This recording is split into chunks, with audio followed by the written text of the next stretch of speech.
Your next question comes from Carol Dobinson. Please go ahead. Oh, hi. I have three quick questions. First of all, thank you very much for all the information. Now, the first question I have is when people say lots of fluids, there's a lot of people that I'm a patient and I get told lots of fluid, lots of fluid. Could you quantify a little bit on something that we can recognize what we mean by lots of fluid, like per hour rate or like glass full and how many glasses? Well, I had talked about 3 liters of fluids in a day, and a lot of people are using water bottles these days. So a lot of these water bottles are a 500 ml bottle, or like a cup is 250 mils. So one of the keys is just having water around wherever you are, or other fluids to support your calories and your nutrition. So 3 liters, then several water bottles and other fluids. Does that help? A little bit. Like I'm thinking now, the way I hear you would be about 6 bottles. Yeah, but so I can visualize that. Yeah, but I wouldn't recommend that all be water. I recommend all like in relationship to picturing what it is that you're having to drink. Okay. Now, the other 2 questions. The first one is, you, Dr. Ellett, talked about making sure there's no kinks in the bowel and mentioned 2 symptoms, and I'm not sure I heard it correctly. Was that diarrhea associated with fever? Oh, I was talking about when you have an excessive diarrhea and it's suddenly vomiting, it's new and vomiting and intense pain, then we have to think that there's a potential you could be having a kink or a bowel obstruction that needs further assessment. Okay. Now, the other question I had was very quickly is I had a partial bowel obstruction, which was a result of adhesions most likely because it resolved itself. And my surgeon said to avoid mushrooms. Now, I heard Jan talk about lettuce and whatnot, but I never heard anybody mention mushroom, and even a dietitian is a bit puzzled as to why mushrooms would be a no-no food. Does anybody have any ideas on that? I haven't heard about mushrooms per se, Dr. Ellett. Nope. Okay, it will remain a mystery, but thank you very much. Your next question comes from Elaine Eastman. Please go ahead. Hello. My question is directed toward Janet. Janet, you mentioned a product that was tasteless and dissolved very easily. Yes. And I didn't catch the name of that. It's called Benefiber. You find it around the areas where Metamucil is. Okay, B-E-N-A. B-E-N-E-F-I-B-R-E. There's a couple different versions out there, but it's not gritty.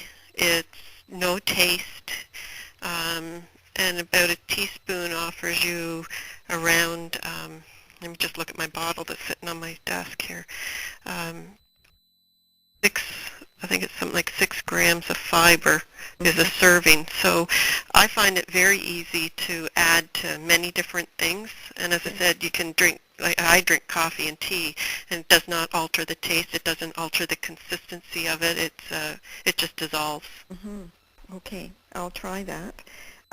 One further question.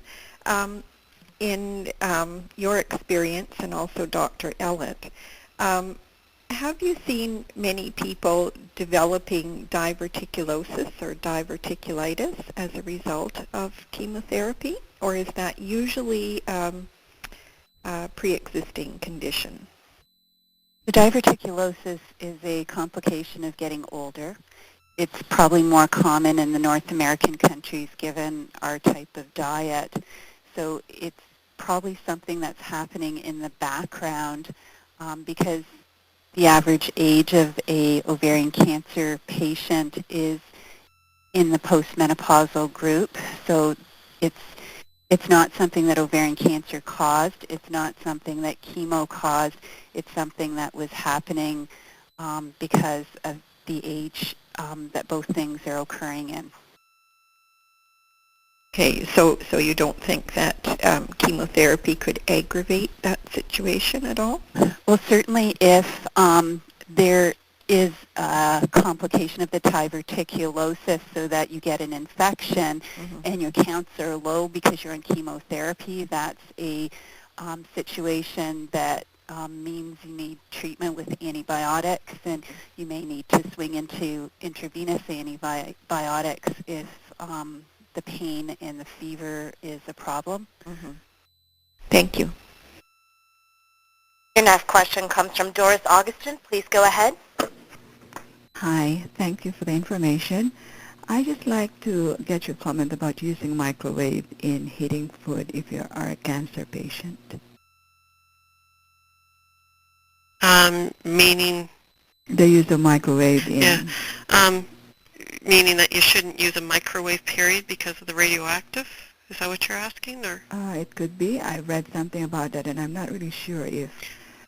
I don't have knowledge on that. Dr. Ellett, do you know anything about microwaves and not using them for cancer? Not heard any complications of microwave cooking? No, I haven't. I do know it's a good strategy to try when it comes to reheating food, because it does decrease the amount of odors that's considering cooking things in the oven and on top of the stove. It was more looking at minimizing the odor and the smell that some patients find difficult when they're nauseous. I see. Okay, well, thank you. Ms. Turner, we have no further questions at this time. Please continue. Okay, well, I would like to thank you all, the audience members, for your great questions and comments. And I would like to express my sincere thanks to Dr. Ellett and to Janet Giroux for this very informative presentation. If you would like to listen again to this session, or you want to let your friends or colleagues know, links to it will be posted and available on our website soon. So please watch our e-news and our hot off the press on our website. I would like to encourage you to register for our upcoming session on November the 27th about advocacy and finances, and I would like to remind you to make sure that we have your email address or your mailing address so that we can send you an evaluation, and I would appreciate your response on it as soon as possible. Your feedback is really important in looking ahead to future presentations. So thank you all for being part of today's session, and have a lovely day. Ladies and gentlemen, this concludes the conference call for today. Thank you for participating, and please disconnect your lines.